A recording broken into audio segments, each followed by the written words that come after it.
who you are. So the first concept is know who you are. And knowing who you are directly is associated with your source.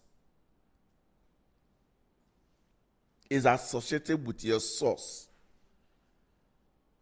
We are animating, we are reflecting, we're embodying, we're imaging a source.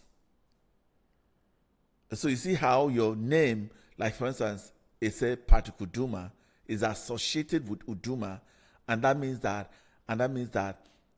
it's my source.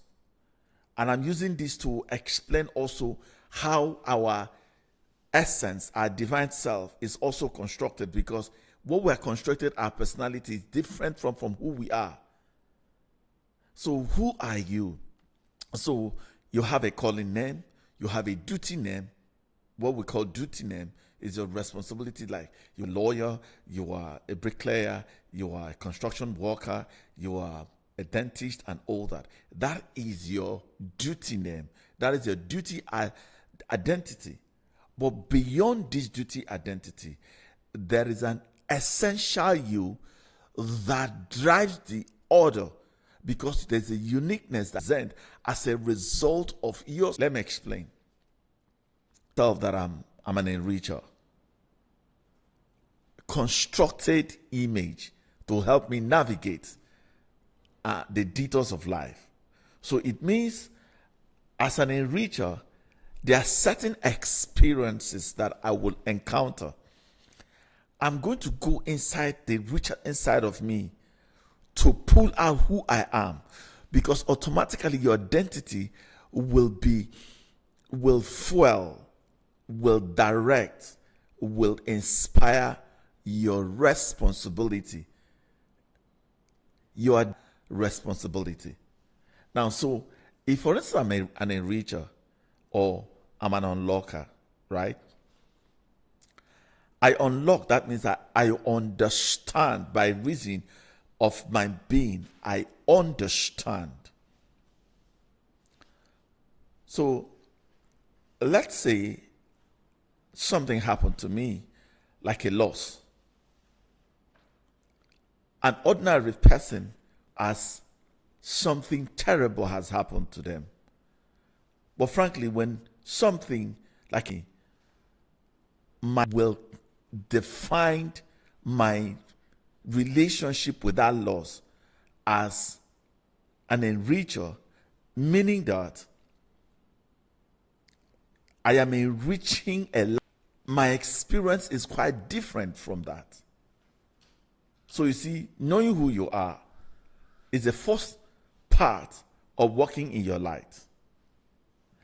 I say I'm a builder. A builder means that I have organizations, I have a family, I have other things that I run.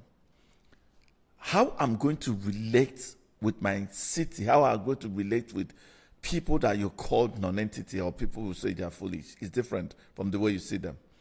I will see them that I have a responsibility to help them to build who they should be. So because now, as a builder, what is thrown away like a waste automatically become a raw material with which my identity will influence and fuel my responsibility to be able to interact that as. Now, it also helped me when I have conflict with people. My language will not be a language of devaluation, but will be a language of construction, because I'm a builder. Have you seen the line? I cannot speak outside who I am. And that's when people speak from who they are, and you say they are devaluing you, or you say that they are insulting you, what means that you are importing the definition that they call it, not passing it through who you are. If you understand that nobody can hurt you, and nobody can devalue you, nobody can reject you. So now, I cannot see that anybody can insult me now. Why will you insult me? Because you will speak your native language. That language is sponsored by who you are, your identity. And the second one, when you accept who you are, that's the beginning of your projection, your boldness, your brevity, your balanced mind, your brilliant mind function in that capacity. Why? Because you see, because I've accepted myself, I cannot be rejected. People that find acceptance are people who have not accepted themselves. Because now, if I know who I am as an enlightener, I am carrying value. It is what I offer. That's what will reflect back to me.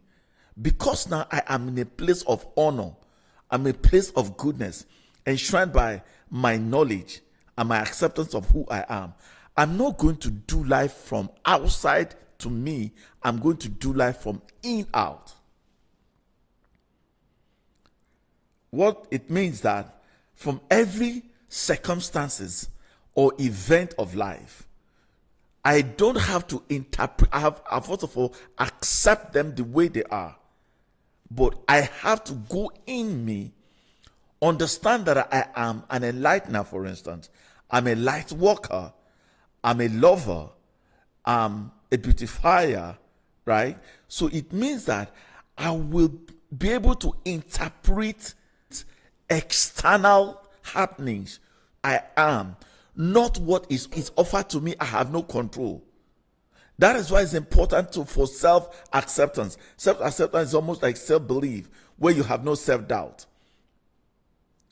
And it is nothing to do with arrogance or pride, or no, it is accepting who you are. So first and foremost, know who you are. That's the beginning of walking your light. Now accept who you are. Now, the next one is, in acceptance, you are going to be able to put boundaries. We call it control. When you talk about self-control, on to begin to have the identity sorted out. There are three kinds of identity. Now, that identity is accepted. You have accepted who yourself. You know your strength, your hands and thought processes as well too.